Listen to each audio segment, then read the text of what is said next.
দুটি বাঘ পেছন থেকে সিংহকে আক্রমণ করছে। সিংহটির পিঠের দিকে কামড় বসায় তারা, কিন্তু এক ঝলকেই তাদের পিঠ থেকে ঝেড়ে ফেলে দেয় সিংহটি। ভয় পেয়ে পিছু হটে যায় বাঘগুলি। আবার দুটি বাঘ এসে সিংহের নাকে কামড় বসাতেই গর্জন করে ওঠে বনের রাজা। এতে 5টি বাঘই খানিকটা দমে যায়। এরপর দুটি বাঘ এসে সিংহের গা ও মুখ শুকতে শুরু করে। অবস্থা বেগতিক দেখে বাঘগুলি সিংহকে আর আক্রমণ করার সাহস করেনি। তবে এই ভিডিও দেখে কর্তৃপক্ষের তীব্র সমালোচনা করেছেন নেটিজেনরা।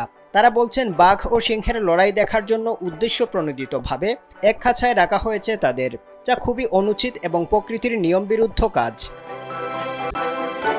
সিংহ ফেলিড পরিবারের প্রাণী। এদের মূলত দুটি উপপ্রজাতি বর্তমানে টিকে আছে। একটি হলো আফ্রিকান সিংহ এবং অপরটি হলো এশীয় সিংহ।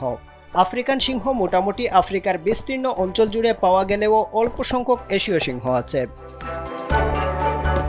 তাই সংখ্যাধিক্যের কারণে সিংহ বলতে আফ্রিকান সিংহকেই বোঝায়। বর্তমানে আফ্রিকার বনে 30,000 সিংহ রয়েছে, আর এশিয়ায় আছে মাত্র 350টি সিংহ। তারা এশিয়ায় বাস করে গির বনে, যেটি ভারতের গুজরাটে অবস্থিত।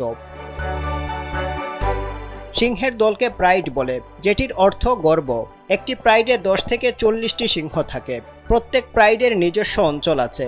সিংহ কখনো তাদের অঞ্চলে অন্য মাংসাশী প্রাণী ঢোকা পছন্দ করে না।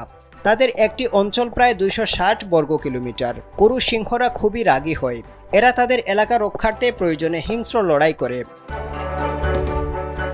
পুরুষ সিংহ সাধারণত 3 বছর বয়সে যৌন পরিপক্কতা লাভ করে। বেশিরভাগ ক্ষেত্রেই পুরুষ সিংহের 2 বছর বয়সে কেশর গজানো শুরু হয়। কেশর সিংহের পুরুষত্বের প্রতীক, যা শুধু সিংহেরই থাকে, সিংহীর থাকে না। 2 থেকে 3 বছর বয়সে সিংহী তরুণী হয়। গর্ভাবস্থা থাকে 110 থেকে 120 দিন পর্যন্ত। জন্মের